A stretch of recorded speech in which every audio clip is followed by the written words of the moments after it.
We are officially in the second quarter of the year. And if the first 3 months didn't go how you planned, you're not alone. January came in like every year with a bang. New routines, new habits, big plans. But somewhere along the way, life started lifing. Work gets busy, stress shows up, motivation, it fades. And the habits that felt exciting at the beginning of the year started to feel harder to keep up with. And maybe you've had that moment where you thought, did I already fall off track this year? If that's you, I need you to hear this loud and clear. You are not behind, you're not lazy, and you definitely haven't missed your chance to change.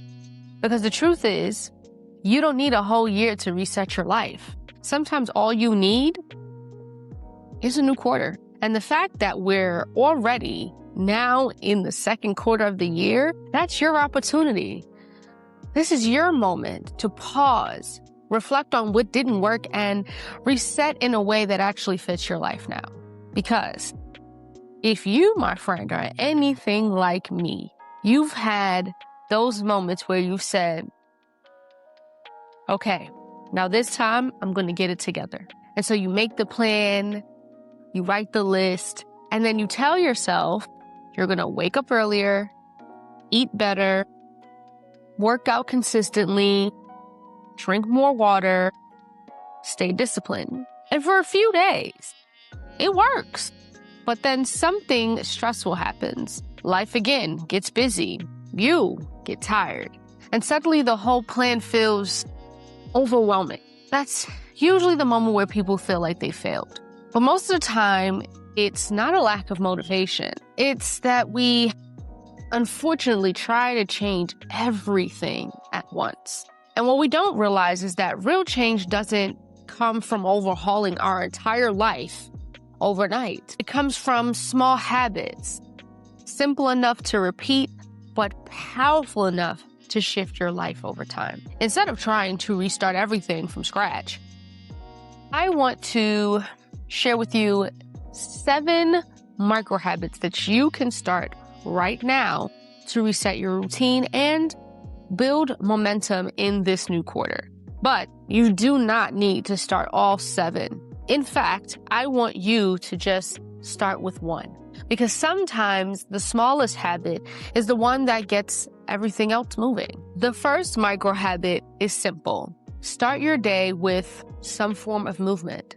This doesn't mean you need an intense workout like what you see these content creators doing at 6 a.m.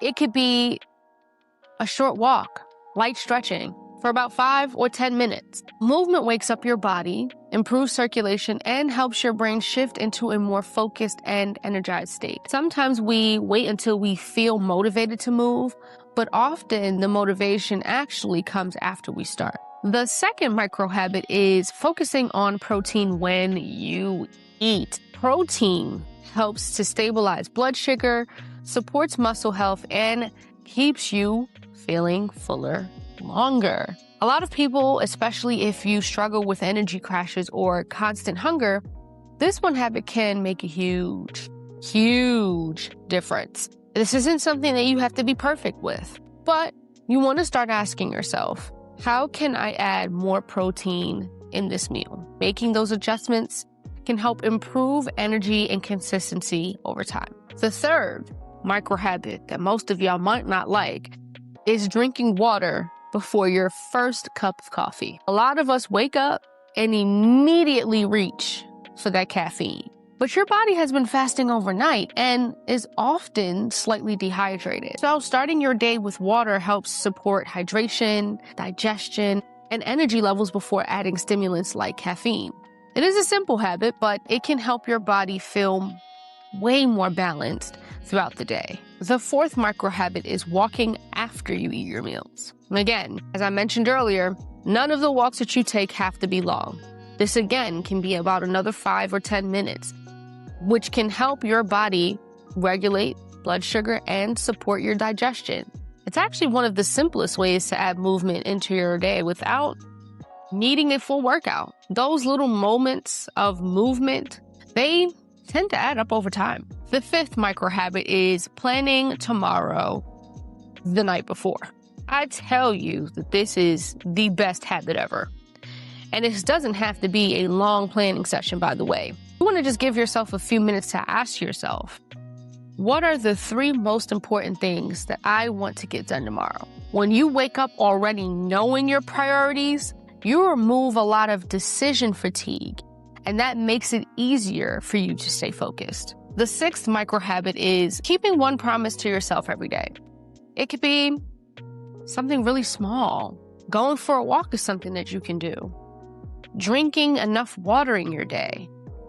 Prepping a healthy meal. When you consistently keep promises to yourself, you start building something incredibly important, and that's self-trust. Self-trust is one of the biggest foundations of discipline. The final micro habit is taking a moment each day to think about your future self. Who do you want to become, or who do you want to be by the end of this quarter?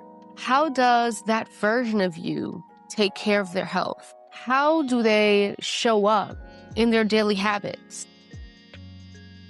You don't have to be perfect. None of this requires for you to be perfect. But small decisions may consistently start shaping that future version of you. And remember, as I mentioned previously in this video, you do not need to start all 7 of these habits today. Start with just one. Focus on it this week. Let it become a part of your routine.